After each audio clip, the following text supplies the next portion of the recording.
Readers all set. Yeah, man, everything set, everything ready. From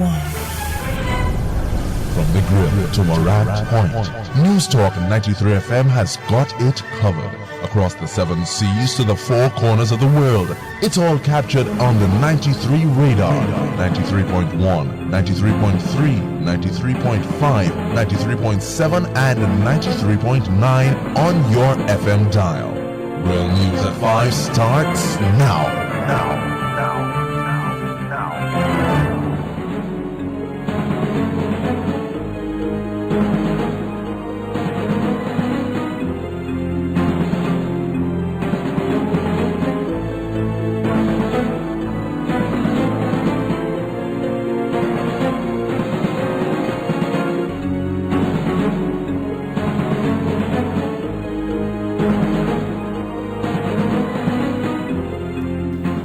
Afternoon, time for the 5 o'clock news roundup here on News Talk 93 FM. I'm Errol Lee. And I'm Andre Bernard. Coming up in this newscast, Prime Minister vows to lead the PNP to victory in the next general election. Central St. James MP Lloyd B. Smith says he's in fear of his life after receiving death threats leading up to yesterday's vote against him by delegates of his constituency. Member of Parliament for South East St. Mary Dr. Winston Green and Councillor Dr. Norman Dunn seek solution to water crisis gripping the parish. And 26th formers at Meadowbrook High School removed from the compound for non-payment of fees.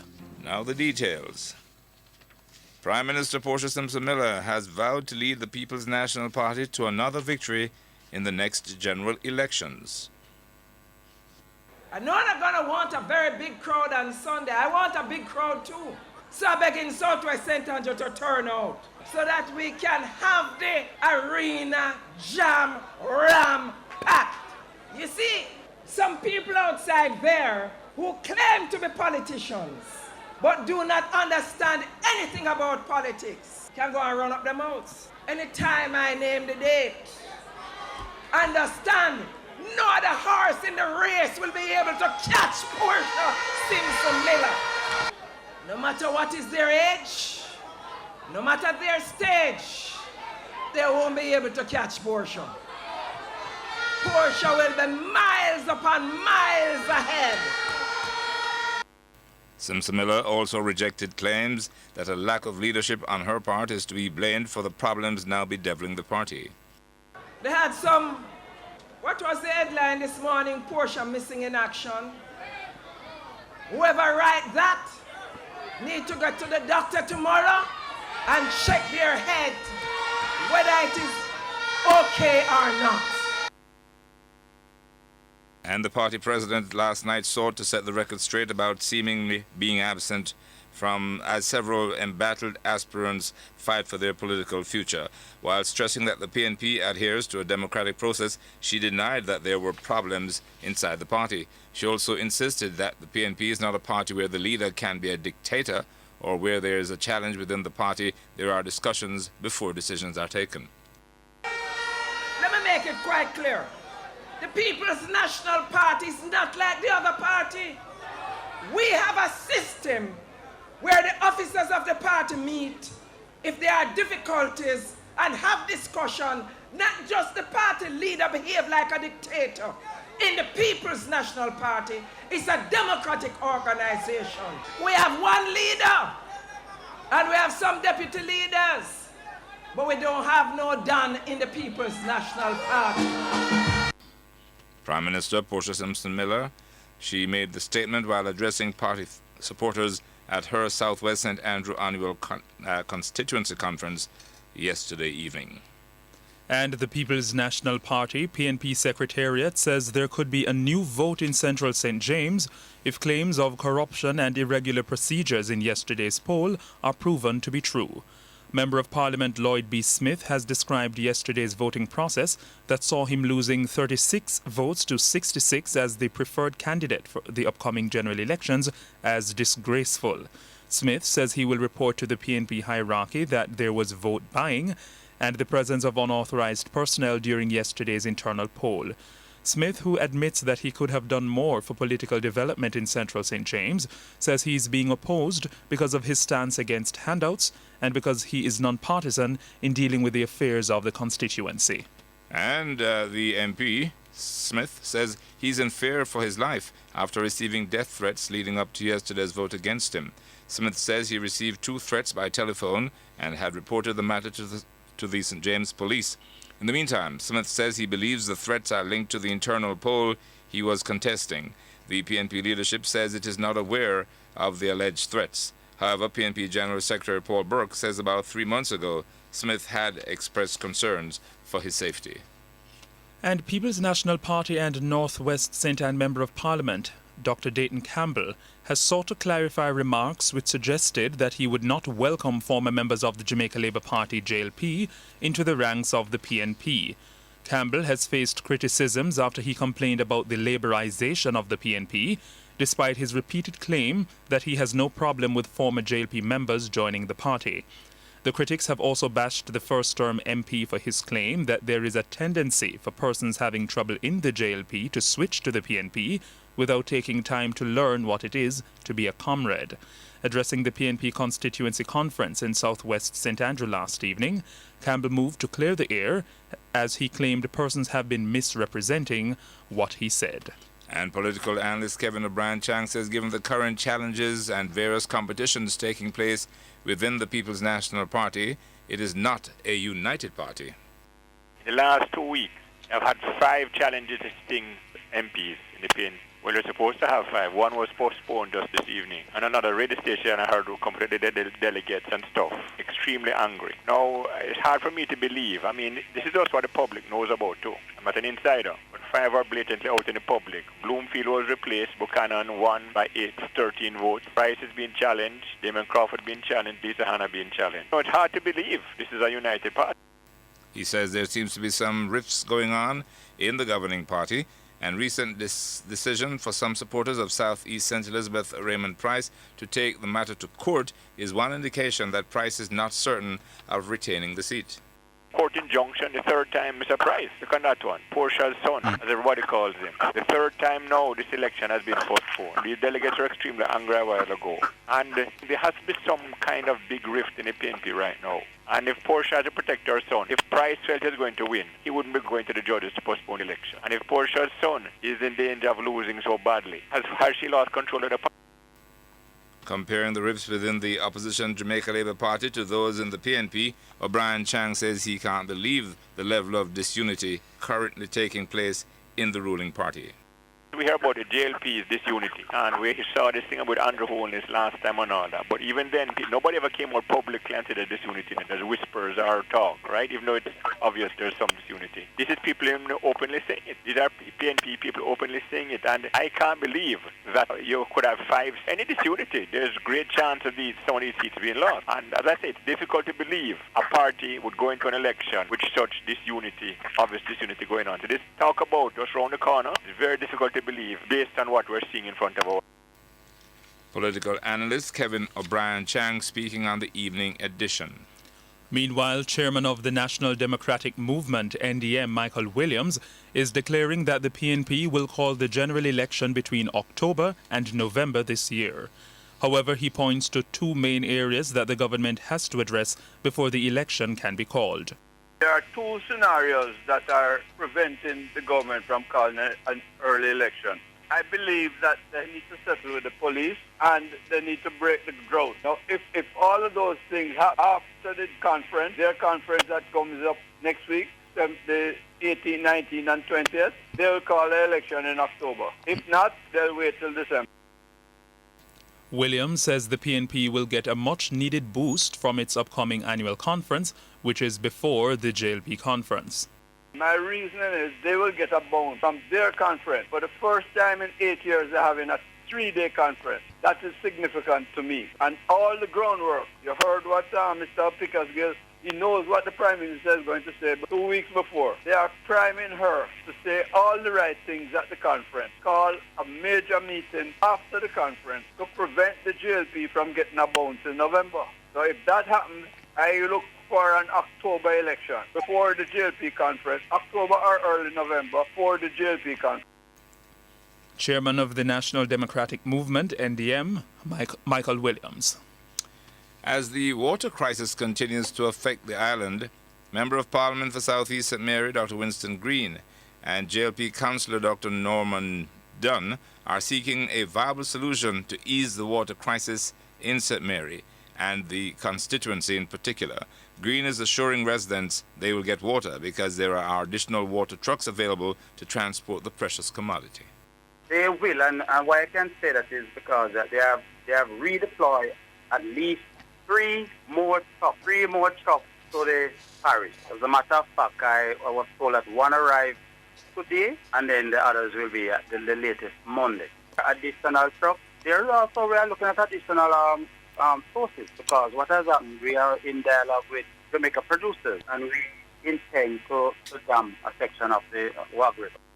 Member of Parliament for South East St. Mary, Dr. Winston Green. However, JLP Councillor for the constituency, Dr. Norman Dunn, is calling on his political counterpart to cooperate with him so they can both ensure that water is provided for every citizen regardless of political affiliation, since it is not the government that created the water crisis.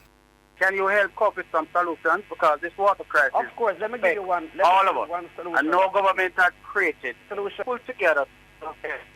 One solution is, last week, Tuesday, I journeyed for 1 hour up in the hill of Devon Pen to identify a spring that person spoke about called James Scott Spring. That spring, along with Mine Spring and Iron Fording, if we tie those three together, all the people in Devon Pen can get water.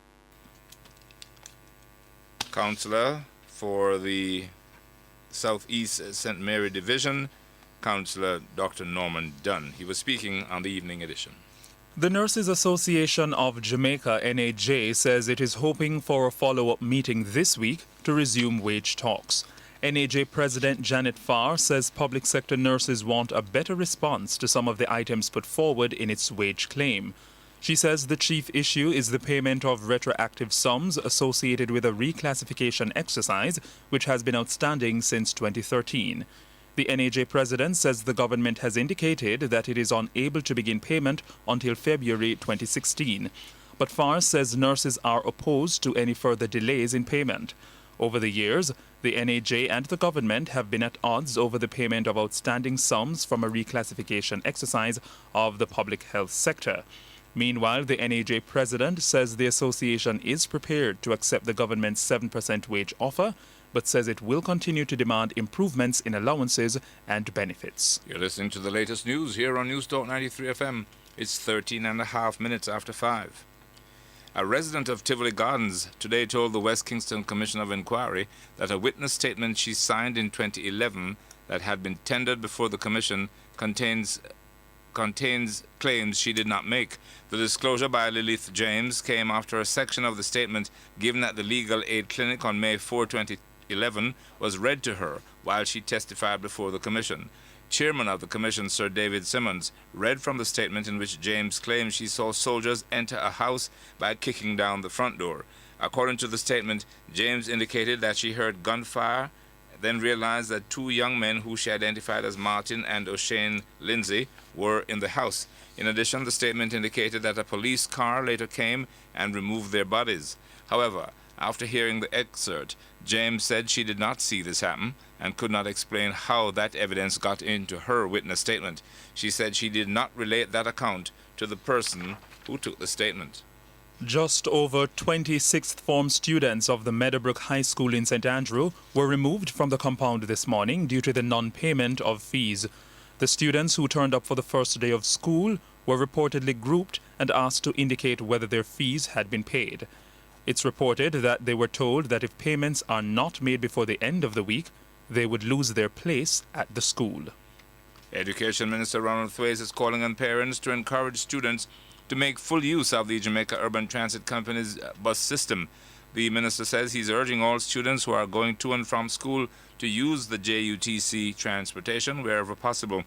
He went on to state that the students, especially teenagers, prefer to take the bashment buses, even when the JUTC fares are more reasonable. Thwaites said both the Ministry of Education and the Ministry of Transport and Works have made considerable efforts to facilitate students, and he urged that students take full advantage of these measures.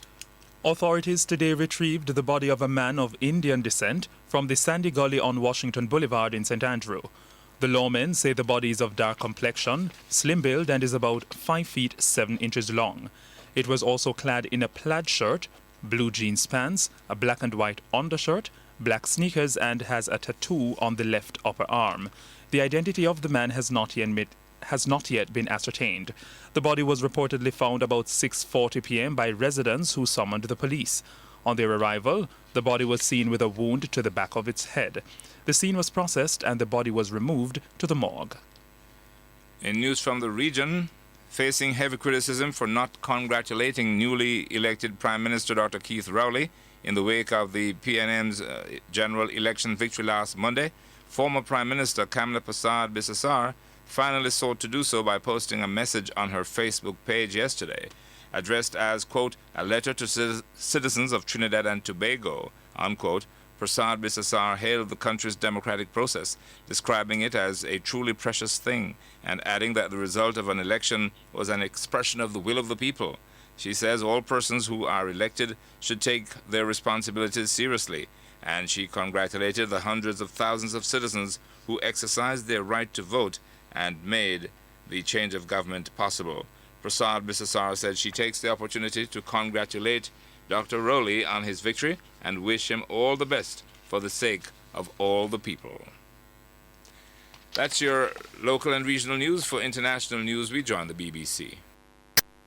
BBC News with Jerry Smith. Hungarian security forces have blocked off a railway track, which is the main informal crossing point used by migrants entering Hungary from Serbia. The Hungarian Prime Minister said that under new laws coming into force at midnight, officers will be able to arrest and charge those who get through a new border fence.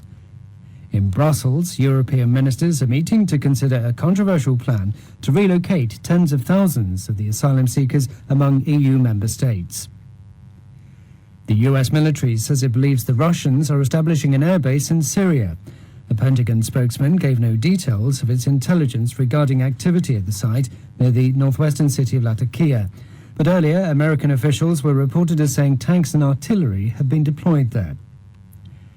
The new Prime Minister-designate of Australia, Malcolm Turnbull, has paid tribute to the man he ousted. Mr Turnbull said Tony Abbott's achievements had been formidable, but he'd failed to explain the government's policies to voters. The Chief Justice of Ghana has promised to take swift and decisive action in relation to 34 judges accused of taking bribes. She's been handed nearly 500 hours of video evidence following a 2-year investigation by a local journalist. The American Attorney General Loretta Lynch says a corruption investigation of football's governing body FIFA has been expanded, and she expects further prosecutions. She was speaking at a news conference in Zurich with her Swiss counterpart, who said his office had raided property and flats in the Swiss Alps in connection with the inquiry into FIFA. Files newly released by the Argentine military show that soldiers were abused by their superiors during the Falklands War against Britain in 1982. The soldiers say they were badly equipped, cold and hungry, and were harshly punished for abandoning their trenches to look for food. BBC News.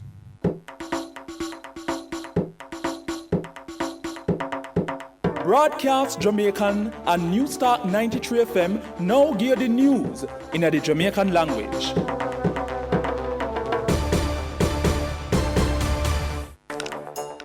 Good evening. My name is Kadeen Marshall and this are the news in the Jamaican language. Some people find one man body this morning in the Sandy Gully on Washington Boulevard, St. Andrew. Nobody know him. The body dark, slim and about 5 feet 7 inches long. Him have one plaid shirt, blue jeans and black crepe. The man is Indian with one tattoo on him left hand. As according to the report from the Dorney Park Police, around 6:40 this morning, some people see the body and call them. When them reach, the man body have one gunshot at the back of the head. Them carry the body to the morgue. Lilliet James tell the Tivoli Guard inquiry says she see some soldier shoot off at her neighbor, but Ben look like him hurt and somebody been a push him power and card. She said she been a left her cousin house on Tuesday, May 25th, 2010 when she see what going. She said she never seen a blood come from out of him, but him been look pale and him eye them been a roll over. She said some people been a push Nicholas pan the cat when some soldier come from around the corner in a one jeep. Two of the soldier them jump from the jeep and start shoot off at Nicholas. Over 26 farm students who go to Meadowbrook High School in St. Andrew get sent home cause them school fee never pay. Today, being at the student them first day of school, and some reports say them group up the student them and ask them if them pay them school fee. Them clear say, them tell the one them on the pay say, if them not pay by the end of the week, them are gonna lose them spot at the school. News from the rest of the Caribbean. The Turks and Caicos government agreed to get the Dominican government US $100,000 to help them out after tropical storm Erica mashed them up. The money will come out of the country contingency fund. Cabinet made the decision last week when them meet up. Grenada are going to keep on concert for raise some money for the Dominica too. It are going to keep on Saturday, November 7, and about 5,000 people are going to do it. They will help out the country 2 weeks after tropical storm Erica mashed it up and kill over 30 people. News from foreign. Egypt said them sorry after them killed 12 people by accident in our anti-terror operation. 8 of them are dead come from Mexico and 4 of them come from Egypt. The tourism people them said them been give the group permission for go that area there in the West Desert. Egypt have fight against some Islamic militants for years now, and things get worse in 2013 after them throw the Islamic president Mohamed Morsi. 10 Mexican and some people from Egypt get hurt in the operation. Nobody from Mexico no say a true yet. My name Kadeen Marshall, and that are the news in the Jamaican language. Broadcast Jamaican and New Start 93 FM just get the news in the Jamaican language.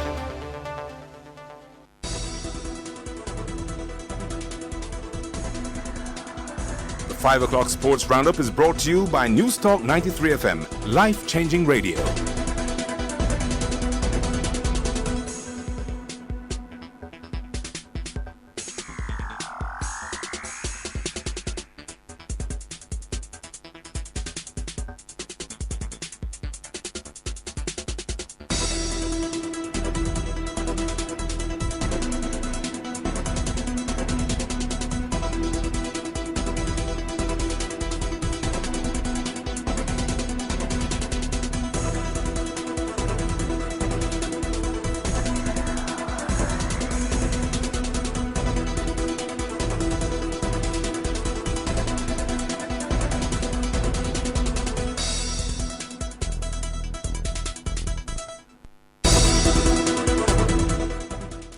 Good afternoon. I am Michael Drama Johns with your 5 o'clock Sports Roundup here on Newstalk 93 FM. We begin with football. Yesterday's Registrar Premier League RSPL action saw Tenement Tivoli Gardens holding Boys Town to a 1-1 stalemate at the Barbican Sports Complex. The game's dismissal was Jermaine Johnson, who was so punished after 2 cautions. The former national representative twice had heated confrontations with spectators at the game, as well as a scuffle with Boys Town goalkeeper Kirk Porter. Johnson was sent off in the 75th minute. In the day's other games, Humberland and Harborview also played out a 1-1 stalemate. Debutants UAFC, playing their second game for the season and first at home, once again fell 3-0. They stamped Montego Bay United MBU. Portmore United clipped Rivoli United 1-0, and the match between Reno and Waterhouse was called off because of a waterlogged field. Yesterday's semi-finals of the Western Sports Football Competition saw Grace Kennedy beat Scotiabank 2-0, while Petrogem clipped Metrodate Protection and Security 1-0. Both were Division 1 matches. Meanwhile, in D2, Peak Bottling earned a 3-1 penalty shootout win over NCB after full and extra time ended in a 4-all draw. The day's other game was ATL's 2-1 loss to Sagicor Group. Finals will be held this Saturday at a venue to be announced. Further afield, West Ham United today moved up to 5th in the English Premier League EPL tables after handing Newcastle United a 2-0 defeat. Both nettings came from Dimitri Payet, who netted in the 9th and 48th minutes. West Ham now have 9 points from 5 games. And still on football, Manchester United captain Wayne Rooney will miss tomorrow's Champions League game at PSV Eindhoven. The England forward also missed Saturday's 3-1 EPL win over Liverpool due to a hamstring injury sustained in training. Also to miss his side's Champions League game tomorrow is Manchester City's Sergio Aguero. The striker will miss the opener at home versus Juventus due to a knee injury. He suffered the injury during a tackle in City's 1-0 win at Crystal Palace on Saturday, which kept them atop the tables on a perfect 15 points. Meanwhile, winger Raheem Sterling has recovered from a hamstring problem and is available, as is playmaker David Silva after ankle trouble. Quick look at tennis. World number one Novak Djokovic says he must earn the support of tennis fans. This comes after he faced crowd hostility in his US Open final victory over Roger Federer yesterday. The Serb beat Federer 6-4, 5-7, 6-4, 6-4 to win his 10th Grand Slam. He was, however, booed and jeered as he battled to win his third tennis major of 2015. Meanwhile, the day before saw Flavia Pennetta beating fellow Italian Roberta Vinci to win her first Grand Slam title. After the 7-6, 6-2 win, the 26th seed announced her retirement. Only the second Italian woman to win one of the tennis majors, the 33-year-old confirmed she, however, plans to play the rest of the season before retiring. And more football. This coming in, more charges against individuals and entities are being considered as investigations into allegations of corruption within FIFA have expanded. This is the account of U.S. Attorney General Loretta Lynch. In May, 14 FIFA officials and sports marketing executives were indicted in the U.S. on racketeering charges involving more than $150 million. And the U.S. authorities are working closely with their Swiss counterparts and held a joint news conference in Zurich to provide updates on their respective investigations into World Football's governing body. And in a track and field, IAAF World Championships 200-meter silver medalist Elaine Thompson and Rasheen McDonald in the rarely run 300 meters were winners at the 45th staging of the Rieti meeting, a world challenge meet in Italy yesterday. Thompson clocked 22.59 seconds to beat Natalia Strova of the Ukraine, who was second in 23.40 seconds, while Russia's Ksenia Rysova was third in 23.54 seconds. Meanwhile, McDonald, who was a semi-finalist in the 400 meters at the World Champs in Beijing last month, won the 300 meters in a personal best 31.94 seconds. And other Jamaicans competed yesterday and got places of second, third and fourth in the men's 100 meters. Those were Nesta Carter, who was second in 10.06 seconds, Julian Fort third in 10.09 seconds, and Rashid Dwyer running a personal best 10.16 seconds for fourth. Meanwhile, the event went to Femi Ogonod of Qatar in a time of 9.93 seconds. And that's it for the 5 o'clock sports roundup here on Newstalk 93 FM. I am Mikhail Drama Johns saying stay tuned for the business news and weather report.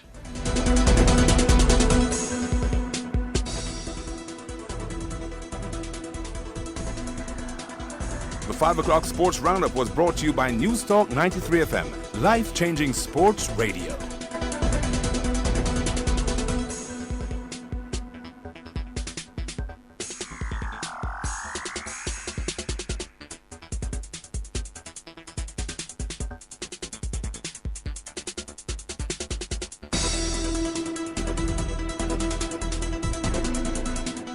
.28 and time for business news. On the local stock market today, the index advanced by 31.04 to close at 98,181.02. The junior market also advanced by 11.47 to close at 966.38. Overall market activity resulted from trading in 14 stocks, of which 5 advanced, 3 declined, and 6 traded firm.